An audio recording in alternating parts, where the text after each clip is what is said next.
Assalamualaikum warahmatullahi wabarakatuh. Hamdan wa syukran lillah, salatan wassalamu ala rasulillah, maba. Langsung kita masuk ke materi hari ini, yaitu tentang hukum perjanjian. Jadi ada beberapa hal yang mungkin kita perlu catat teman-teman terkait dengan perjanjian. Nah, sebelum saya masuki kepada hukum perjanjian, saya ingin kembali merefresh atau mengulangi apa itu perbedaan dari perikatan, perjanjian, ada kontrak, ada persetujuan dan lain sebagainya seperti itu. Nah, jadi untuk mengetahui perbedaan dan persamaan baik itu persetujuan, perikatan, perjanjian dan kontrak, ada baiknya kita lihat paparan kemudian dari definisi-definisi, baik itu dari pendapat pakar ataupun undang-undang, dalam hal ini kitab undang-undang hukum perdata. Kitab undang-undang hukum perdata. Jadi definisi kita mulai dari persetujuan. Definisi persetujuan dapat kita temui dalam pasal 1313 di KUH Perdata. Di dalam pasal tersebut disebutkan bahwa suatu persetujuan adalah suatu perbuatan di mana satu orang atau lebih mengikatkan diri terhadap satu orang lain atau lebih. Jadi persetujuan kemudian adalah satu orang atau lebih kemudian mengikat diri terhadap satu orang atau lain atau lebih. Jadi minimal ada dua orang seperti itu.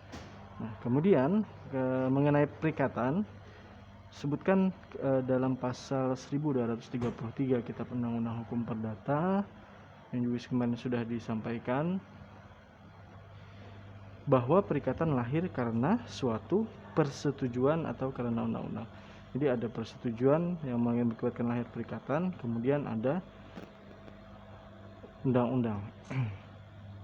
Nah, Profesor Sobekti dalam bukunya itu, bukunya Hukum Perjanjian, ini bisa untuk kemudian jadi referensi kalian, di halaman 1 membedakan pengertian antara perikatan dengan perjanjian. Prof. Sobekti menyatakan bahwa hubungan antara perikatan dan perjanjian adalah bahwa perjanjian itu menerbitkan atau melahirkan sebuah perikatan. Jadi perjanjian adalah sumber dari perikatan. Nah, di samping kemudian sumber-sumber lain, suatu perjanjian juga dinamakan sebuah persetujuan. Nah, artinya perjanjian dan persetujuan itu menurut Prof. Subekti adalah kemudian sama, karena dua pihak itu setuju untuk melakukan sesuatu yang kemudian berkembang dinamakan sebuah prestasi seperti itu. Nah, ini definisi yang kemudian dikemukakan oleh Prof. Subekti. Jadi perikatan adalah suatu perhubungan hukum antara dua orang atau dua pihak berdasarkan mana pihak yang satu berhak menuntut sesuatu hal dari pihak yang lain. Nah, suatu hal ini dinamakan prestasi dan pihak yang lain berkewajiban untuk memenuhi tuntutan itu atau prestasi itu. Adapun perjanjian, Prof. Subekti mendefinisikan yaitu suatu perjanjian adalah suatu peristiwa di mana seorang berjanji kepada yang lain atau di mana dua orang itu saling berjanji untuk melaksanakan sesuatu hal. Nah, kemudian definisi kontrak menurut Black's Law Dictionary diartikan sebagai suatu perjanjian antara dua orang atau lebih yang menciptakan kewajiban untuk berbuat dan tidak berbuat suatu hal yang khusus. Jadi ada yang garis bawahi itu yang khusus. Nah, apa kemudian persamaannya? Persamaannya dapat kita lihat tadi dari beberapa definisi, yaitu persetujuan sama dengan perjanjian. Kemudian baik persetujuan atau perjanjian, perikatan maupun kontrak melibatkan setidaknya dua pihak atau lebih. Jadi melibatkan dua pihak atau lebih. Nah, kemudian dasar hukum persetujuan atau perjanjian, perikatan maupun kontrak mengacu pada Kitab Undang-Undang Hukum Perdata. Itu persamaan daripada empat hal tersebut. Lalu lantas apa perbedaan dari empat hal itu? Perjanjian atau persetujuan menimbulkan perikatan. Perikatan itu kemudian disebut sebagai kontrak apabila memberikan konsekuensi hukum yang terkait dengan kekayaan dan mengikat para pihak yang saling mengikatkan diri dalam perjanjian. Jadi menurut Ricardo, sebelum memiliki konsekuensi hukum, suatu perjanjian tidak sama artinya dengan kontrak. Jadi dapat kita lihat bahwa sama tapi kemudian berbeda. Dalam artian perikatan itu lahir karena ada perjanjian atau persetujuan. Begitupun dengan kontrak lahir karena ada sebuah perikatan jika ada konsekuensi hukum yang terkait dengan kekayaan dan mengikat para pihak yang saling mengikatkan di dalam perjanjian. Menurut konsekuensi hukum suatu perjanjian untuk menjadi sebuah kontrak seperti itu.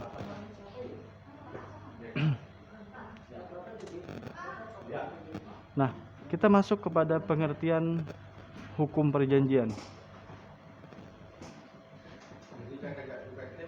Perjanjian atau overeenkomst merupakan suatu peristiwa di mana seseorang berjanji kepada orang lain, atau dapat dikatakan peristiwa di mana dua orang atau lebih saling mengikrarkan diri untuk berbuat sesuatu. Jadi definisi perjanjian batasannya telah diatur dalam pasal 1313 Kitab Undang-Undang Hukum Perdata yang menyatakan bahwa suatu perjanjian adalah suatu perbuatan dengan mana satu orang lebih mengikatkan dirinya terhadap satu orang lain atau lebih. Itu perjanjian. Jadi perjanjian ini implikasinya adalah melahirkan sebuah perikatan.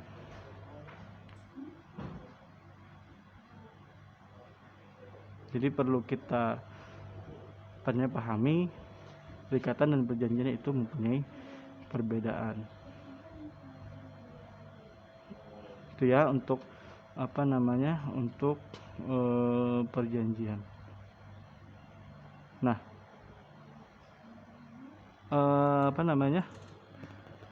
definisi perjanjian yang diatur dalam pasal 1313 Kitab Undang-Undang Hukum Perdata sebenarnya tidak lengkap karena terdapat beberapa kelemahan yang perlu dikoreksi. Kelemahan itu dalam catatan saya ada 4, hanya menyangkut sepihak saja, hanya mengangkut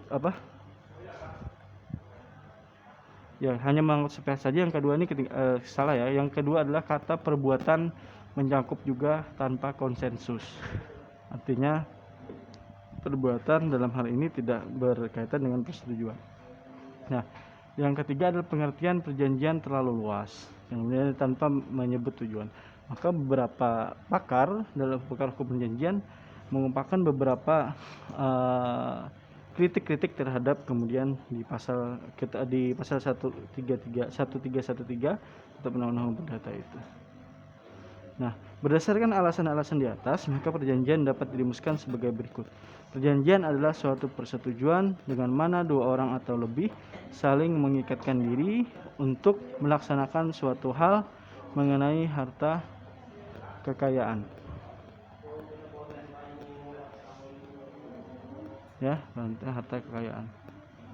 Sebenarnya banyak juga ada yang mengemukakan pengertian perjanjian itu. Nah, misalkan dalam lapangan hukum privat, pengertian perjanjian itu mengandung unsur ada perbuatan, kemudian satu orang atau lebih terhadap orang lain atau lebih, kemudian yang ketiga mengikatkan dirinya. Jadi ada beberapa perspektif seperti itu ya teman-teman. Jadi sampai tahun 1969 pembuatan perjanjian-perjanjian internasional hanya diatur oleh hukum kebiasaan berdasarkan draft pasal-pasal disiapkan oleh Komisi Hukum Internasional dulu itu ya.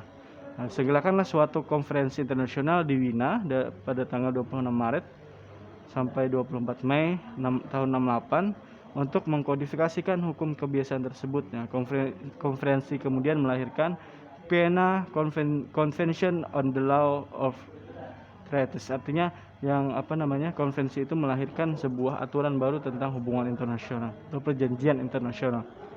Seperti itu ya. Nah, kita masuk ke macam-macam hukum perjanjian teman-teman. Yang pertama ada berdasarkan hak dan kewajiban. Nah, berdasarkan hak dan kewajiban. Penggolongan ini dilihat dari hak dan kewajiban para pihak. Adapun perjanjian-perjanjian yang dilakukan para pihak menimbulkan hak dan kewajiban-kewajiban pokok seperti contohnya pada jual beli dan sewa menyewa. Nah, di macam ini ada pembagian lagi, yaitu perjanjian sepihak. Perjanjian sepihak itu maksudnya adalah perjanjian yang hanya ada kewajiban pada satu pihak dan hanya ada hak pada hak lain. Perjanjian yang selalu menimbulkan kewajiban-kewajiban hanya bagi satu pihak saja. Misalkan perjanjian pinjam pakai, ya itu contohnya. Kemudian perjanjian timbal balik. Perjanjian timbal balik adalah perjanjian di mana hak dan kewajiban ada pada kedua belah pihak. Jadi pihak yang berkewajiban melakukan suatu prestasi juga berhak menuntut suatu kontra prestasi. Itu jadi timbal balik ya. Kewajiban kemudian tuntutan ada pada kedua belah pihak. Nah, selanjutnya berdasarkan nama dan pengaturan. Berdasarkan nama dan pengaturan. Penggolongan ini didasarkan pada nama perjanjian yang tercantum dalam pasal 1319 Kitab Undang-Undang Hukum Perdata dan artikel 1355 NBW. Di dalam pasal Kitab Undang-Undang Perdata hanya disebutkan dua macam perjanjian menurut namanya, yaitu perjanjian nominat dan perjanjian in nominat, yang bernama dan tidak bernama. Perjanjian bernama itu istilah kontrak nominat merupakan terjemahan dari nominat kontrak. Kontrak nominat sama artinya dengan perjanjian bernama atau benomde dalam bahasa Belanda. Kontrak nominat merupakan perjanjian yang dikenal dan terdapat dalam pasal 1319 Kitab Undang-Undang Hukum Perdata. Nah, pasal 1319 Kitab Undang-Undang Hukum Perdata berbunyi, semua perjanjian baik yang mempunyai nama khusus maupun yang tidak dikenal dengan suatu nama tertentu tunduk pada peraturan umum yang termuat dalam bab ini dan bab yang lain. Itu di pasal 1319 ya. Nah, kemudian perjanjian tidak bernama itu apa? Yang tidak bernama itu merupakan perjanjian yang timbul, tumbuh, hidup, dan berkembang dalam masyarakat. Jenis perjanjian tidak bernama ini diatur di dalam buku 3 Kitab Undang-Undang Hukum Perdata. Di pasalnya berbunyi, semua perjanjian baik yang mempunyai nama khusus maupun yang tidak dikenal dengan suatu nama tertentu tunduk pada peraturan umum yang termuat dalam bab ini dan bab yang lalu. Ketentuan ini mengisyaratkan bahwa perjanjian baik yang mempunyai nama dalam Kitab Undang-Undang Hukum Perdata maupun yang tidak dikenal dengan suatu nama tertentu tidak bernama. Jadi tunduk pada buku 3 Kitab Undang-Undang Hukum Perdata. Dengan demikian, di perjanjian ini para pihak mengadakan perjanjian in nominat, tidak hanya tunduk pada berbagai peraturan yang mengaturnya, tetapi para pihak juga tunduk pada ketentuan-ketentuan yang tercantum dalam Kitab Undang-Undang Hukum Perdata. Misalnya tuh sewa beli, kemudian sewa guna usaha atau leasing seperti itu ya. Itu contohnya. Nah, di perjanjian tidak bernama juga ada perjanjian campuran, kemudian perjanjian mandiri. Perjanjian campuran adalah perjanjian yang mengandung berbagai unsur dari berbagai perjanjian. Nah, ini tidak diatur dalam BW ya. Nah, misalnya sewa beli gabungan sewa menyewa dan jual beli ya. Setiap orang diperbolehkan bebas membuat perjanjian bernama, tak bernama maupun perjanjian. Ini campuran. Perjanjian mandiri ini termasuk dalam kemudian kategori ya mandiri, tidak mau yang bernama, yang tidak bernama maksudnya. Tidak campur dengan perjanjian yang lain. Oke, selanjutnya yaitu macam-macam yang selanjutnya adalah berdasarkan cara terbentuknya atau lahirnya perjanjian. Jadi penggolongan perjanjian ini berdasarkan pada terbentuknya perjanjian itu terbentuk karena adanya kesepakatan kedua belah pihak pada saat melakukan perjanjian. Ada terbagi 3, yaitu perjanjian konsensuil dan perjanjian real maupun perjanjian formal. Perjanjian konsensuil adalah perjanjian yang mengikat sejak adanya kesepakatan atau konsensus dari kedua belah pihak. Jadi perjanjian itu lahir sejak detik tercapainya kata sepakat dari kedua belah pihak. Misalkan jual beli, sewa menyewa. Kalau yang real adalah perjanjian yang mengikat jika disertai dengan perbuatan atau tindakan nyata. Jadi dengan adanya kata sepakat saja perjanjian tersebut belum mengikat kedua belah pihak. Misalnya perjanjian penitipan barang atau perjanjian pinjam pakai. Nah, selanjutnya itu ada perjanjian formal. Ya, maksudnya adalah perjanjian yang terikat pada bentuk tertentu, jadi bentuknya harus sesuai dengan ketentuan-ketentuan yang berlaku.